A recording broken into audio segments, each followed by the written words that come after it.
संबलपुर ठारे पश्चिम ओडिशा दलित सुरक्षा परिषद पक्षर एक सांबादिक सम्मेलन में परिषदर अध्यक्ष निहाल सिंह नूतन मुख्यमंत्री मोहन चरण माझी को अभिनंदन जणाइबा सह शुभेच्छा ज्ञापन करिसेंति। एहा सह समस्त जाति उपजाति समेत सर्वजन समाजर विकास रे श्रीजुक्त माझी निश्चय कार्य करिवे बोली श्रीजुक्त निहाल सिंह आशा प्रकाश करिसेंति। एपरिक मोहन चरण माझी सारा राज्यर पूर्वर लागू होइतिबा आउटसोर्सिंग प्रथा को बंद करने सह सब आउटसोर्सिंग कर्मचारी को स्थायी नियुक्ति पदक्षेप नेबे बोली अनुरोध करिसेंति निहाल सिंह। एथिसह राज्य में भूमिहीन 18% दलित समाज लोकों को भूमिपट्टा प्रदान कराजिबा सह राज्य में स्वास्थ्य और शिक्षा व्यवस्था को सुदृढ़ करा जाय सरकारीकरण कराजिबाकु दाबी करा जायछि।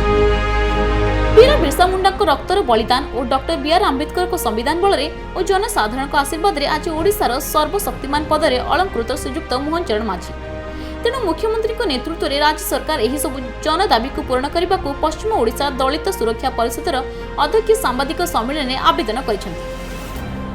आज प्रथम रे 4.5 कोटी जनतांकर हृदय को छुई पारबार भलिया मूल निवासी समाजर मुख्यमंत्री मोहन चरण माझी निर्वाचित होइछन।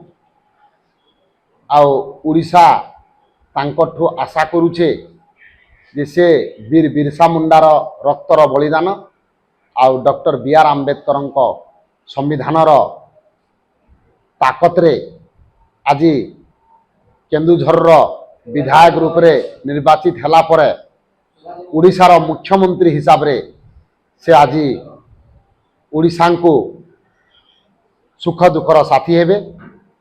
आमे तांको स्वागत